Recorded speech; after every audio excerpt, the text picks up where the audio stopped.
Bonjour, on va voir les fonctions mécaniques élémentaires. C'est rien de trop compliqué. Vous allez voir, il y en existe plusieurs, mais nous, on va en voir deux fonctions. On va voir la fonction de liaison, d'accord? C'est ce qu'on va commencer. On va commencer par voir comment, dans un objet technique, les pièces sont liées ensemble, donc ils peuvent être liés de diverses façons. Donc, la fonction de liaison, et on va voir aussi une autre fonction, on va voir la fonction de guidage. C'est-à-dire que parfois, il y a des mécanismes qui vont guider les pièces dans leur mouvement.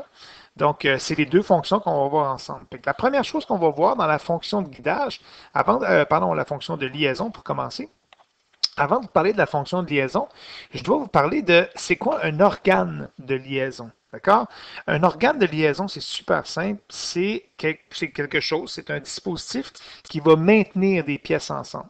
Donc, par exemple, un organe de liaison, ça pourrait être aussi simple que de la colle.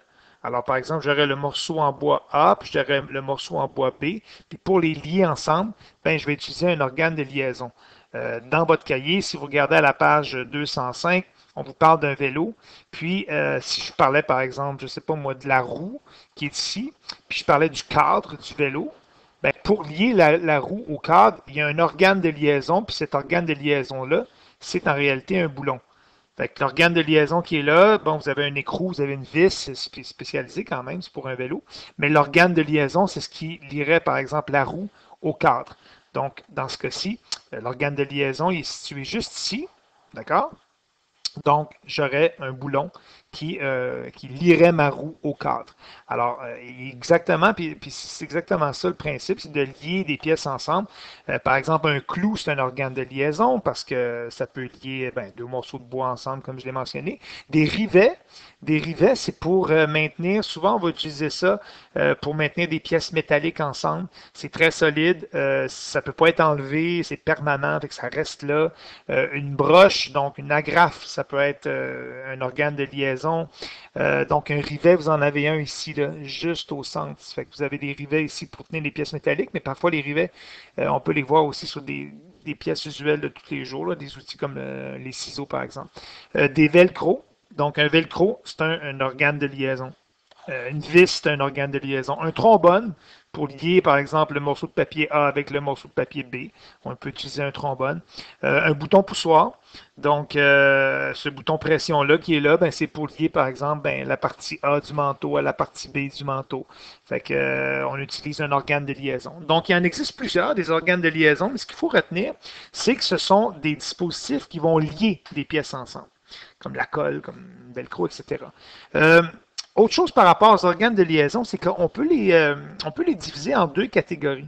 On a ceux qui s'appellent les organes de liaison démontables. OK? Démontables, ben, le mot le dit, c'est qu'ils peuvent être démontés. Ils peuvent être défaits sans qu'on ait à briser les pièces. Par exemple, ceux que vous avez à droite ici, ce sont des organes de liaison qui sont démontables. Un trombone, évidemment, c'est démontable.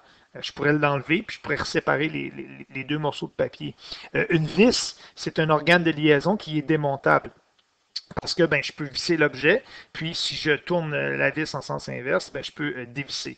Puis je peux séparer les objets. Du velcro, évidemment, c'est démontable, c'est pour ça qu'on l'utilise. Donc, on peut mettre des pièces ensemble, puis on peut les enlever.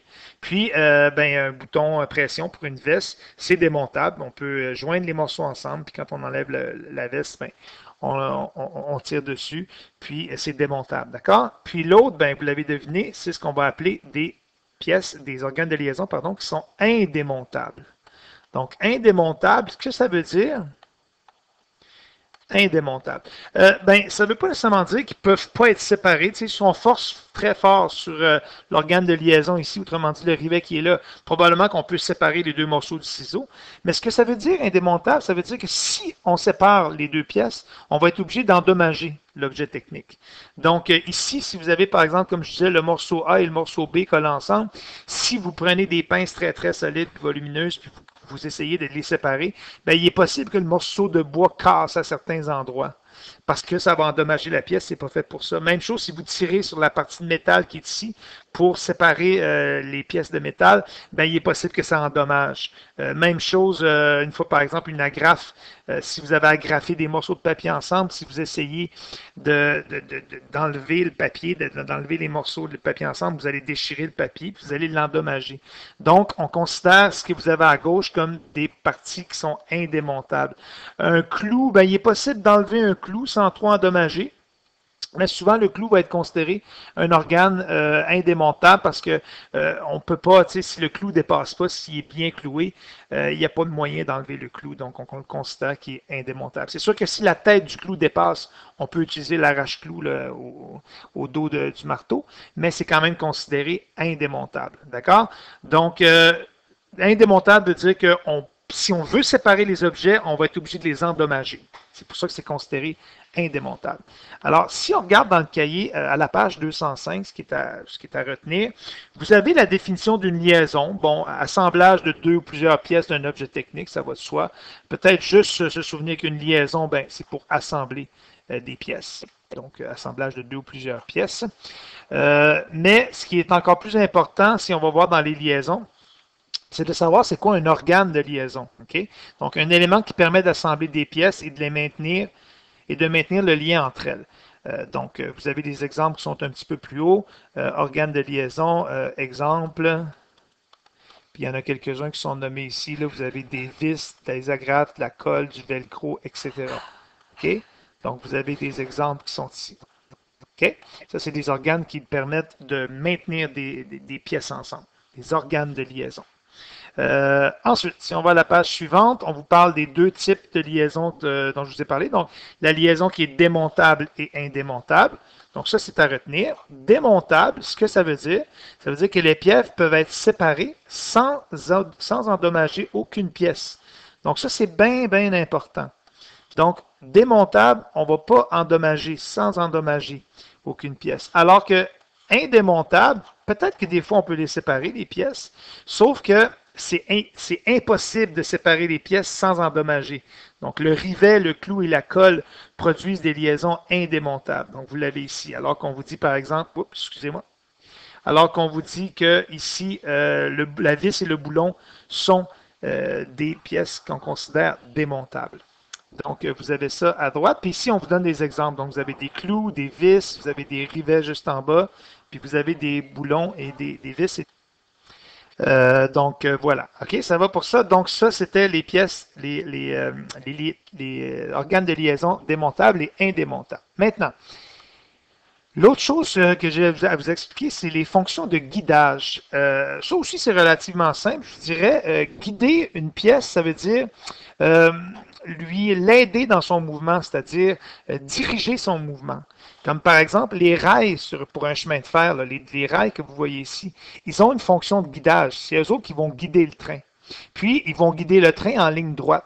C'est pour ça qu'on appelle ça un guidage en translation. D'accord? Donc, les fonctions de guidage, il y en a 4 types. Les rails qui sont ici pour un train vont guider le train en translation. La même chose pour le rail qui est ici pour les stars verticaux. Ce rail-là, il permet au star de glisser de gauche vers la droite, donc de faire un mouvement de translation. Donc, lorsque vous avez un dispositif qui va guider une pièce en ligne droite, avant, arrière ou peu importe, on va appeler ça un guidage en translation. L'autre type de guidage, c'est lorsque vous avez un dispositif qui permet à une pièce de tourner. Comme l'intérieur ici du papier collant, là, le morceau de plastique que je fais ici en rouge, là, ça permet de guider le rouleau de papier de collant en rotation. D'accord? Ça le permet de tourner. Même chose pour la potence ici. Si vous avez la partie du vélo qui est juste ici, là, ça permet au guidon de tourner en rotation. Donc ça, c'est un guidage en rotation. Puis souvent, on va vous demander quelle est la pièce qui va permettre le guidage. Donc, dans ce cas-ci, ce serait le rail qui est vertical pour les stars verticaux. Pour le train, ce serait les rails. Ici, ce serait la pièce centrale au milieu qui permet le guidage en rotation. Puis ici, ce serait la potence, ce serait la partie du vélo qui permet au guidon de tourner. Donc, ça, c'est un guidage en rotation. D'accord? On avait vu les mouvements, un mouvement hélicoïdal. On avait vu c'était quoi? Il existe aussi un guidage hélicoïdal. Un guidage hélicoïdal, c'est très simple. C'est puis ça, il faut le retenir, là, c'est quand vous avez une présence de filets. Les filets, ce sont les petites lignes là, que vous voyez juste ici, là, les lignes qu'on a sur une vis. Ben, c'est très simple, c'est le même principe que le mouvement. C'est lorsqu'il va y avoir rotation, par exemple ici, vous avez rotation du boulon, puis l'écrou, lui, peut se déplacer en translation. Ou, par exemple, si on faisait tourner l'écrou, si on maintient l'écrou stable, puis on fait tourner la vis, bien, la vis, elle avance puis elle recule en translation. Donc ici, la vis, elle monte puis elle descend parce qu'elle tourne. Donc, il y a d'abord un mouvement de rotation, puis ça engendre un mouvement de translation.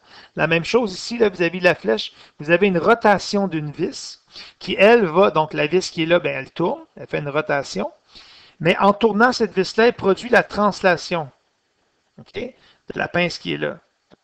Donc, une rotation qui engendre une translation, donc qui va produire une translation, on appelle ça hélicoïdal. C'est souvent lié à la présence de filets.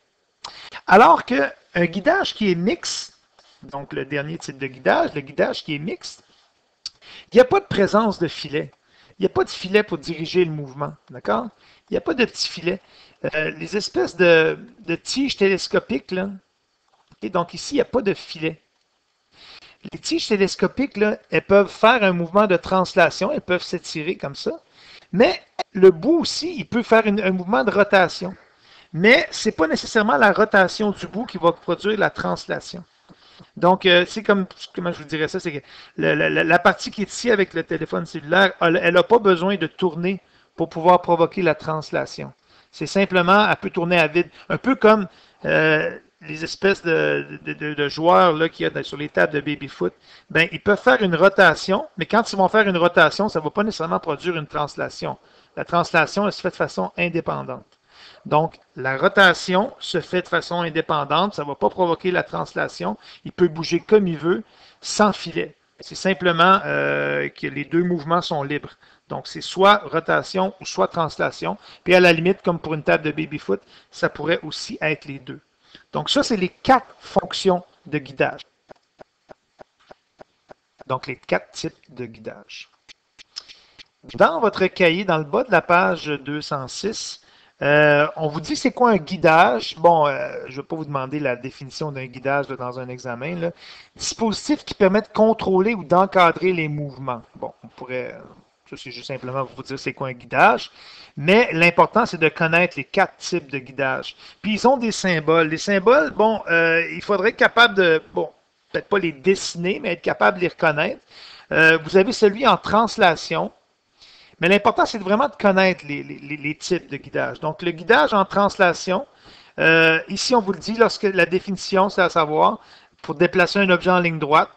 Donc, par exemple, vous avez une seringue, vous avez le piston dans la seringue. Donc, le piston ici, il est guidé en translation par la seringue elle-même. D'accord? Donc, on vous explique ça ici. Le mouvement de translation du piston d'une seringue est guidé par l'encadrement du piston, donc le cylindre. OK? Donc, ça ici, ça produit un guidage en translation. Le piston peut genre avancer et reculer en translation. Ça s'appelle un guidage en translation. Ensuite, l'autre type de guidage, on vous donne aussi un exemple en rotation. Donc, la partie qui est au centre ici, on vous dit les rondelles de blocage situées de chaque extrémité du rivet. Donc, vous avez un rivet qui est au centre. Okay? Donc, le rivet qui est au centre, lui, permet au couteau à pizza de pouvoir faire une rotation. Donc, puisqu'il permet la rotation, on appelle ça un guidage en rotation. D'accord? Donc, la définition du guidage en rotation. Le guidage permet à la pièce de se déplacer en tournant autour d'un axe de rotation. D'accord? Donc, lorsqu'il y a une pièce qui permet à une autre de tourner sur elle-même, on appelle ça un guidage en rotation. Ici, vous avez le guidage hélicoïdal dont je vous parlais tantôt. Donc, la définition, c'est qu'il y a translation tout en tournant autour d'un axe. Et il y a présence de filets, souvent. Donc, les filets, là, ça c'est bien important là, ici. Là, je vous demanderai quand même j'attire votre attention là-dessus. Là. Donc, pour ce qui est de hélicoïdal, il y a une présence de filets qui est là. D'accord? Puis les filets, ce sont eux qui vont guider le mouvement de rotation. Donc, il y a une rotation, par exemple, du bouchon. Mais puisqu'il y a des filets ici, là, vous les voyez, ils sont ici, les filets. Donc, puisqu'il y a des filets, le bouchon peut monter, descendre en translation. Donc, Les filets sur le pot permettent de guider le mouvement de rotation et de translation du couvercle. En tournant dans une direction ou une autre, on permet de faire la translation. Ça, c'est le guidage qui est hélicoïdal, présence de filets. Maintenant, quand il y a deux mouvements qui sont possibles de translation puis de rotation, mais indépendants, donc celui qu'on appelle le mix, ben, il va y avoir translation et rotation des pièces, puis il n'y en a pas besoin de filet pour faire ça. Donc, par exemple, les petits joueurs de baby-foot, ils peuvent faire des rotations sur eux autres mêmes, mais ils peuvent aussi faire des translations. OK? Donc, ils peuvent aller de gauche à droite si vous voulez, ou faire une rotation. Mais donc, les tiges, ici, on dit le guidage permet à la pièce d'effectuer un mouvement de translation et de rotation. OK? Donc, à ne pas confondre avec celui qui est hélicoïdal, où est-ce que ça nous prend des filets, pour celui qui est hélicoïdal. Puis, la translation se fait tout en tournant autour d'un axe. Fait qu'il y a rotation autour d'un axe pour que ça puisse bouger. C'est obligatoire qu'il y ait une rotation pour qu'il y ait une translation. Alors que pour le mixte, il n'est pas nécessaire d'avoir une rotation de l'objet pour qu'il y ait une translation. Les deux peuvent se faire de façon indépendante. Donc ça, c'est les 4 types de guidage. Dans les notes de cours, à la page 2, vous avez les symboles qui sont utilisés pour les forces. Les symboles sont utilisés pour les mouvements qui sont ici. Ça va être à savoir. Ces symboles-là sont à savoir. Par contre, pour les guidages, vous n'avez pas à connaître le symbole. Mais vous avez à connaître les types de guidage, les 4 types et les reconnaître. D'accord? Puis, ici, on vous parle ici d'organes de liaison. Les symboles ne sont pas à savoir. OK? Mais c'est quand même important de vous dire que les symboles existent. Mais être capable, par exemple, d'identifier lequel serait démontable, indémontable. Mais ça, ici, c'est simplement des pièces mécaniques dont il n'est pas nécessaire de connaître le symbole. Vraiment pas. OK? Donc, même pas. Puis vous avez des roues ici. Excusez-moi, je suis allé un peu trop vite. C'est vis et roues. Donc, c'est simplement des symboles généraux en construction. Donc, il n'est pas question nécessairement de pièces de liaison. Donc, c'est ça. Le plus important, c'est vraiment les deux premières parties ici dans les notes de cours de la page 2. C'est dans le manuel à la page 235.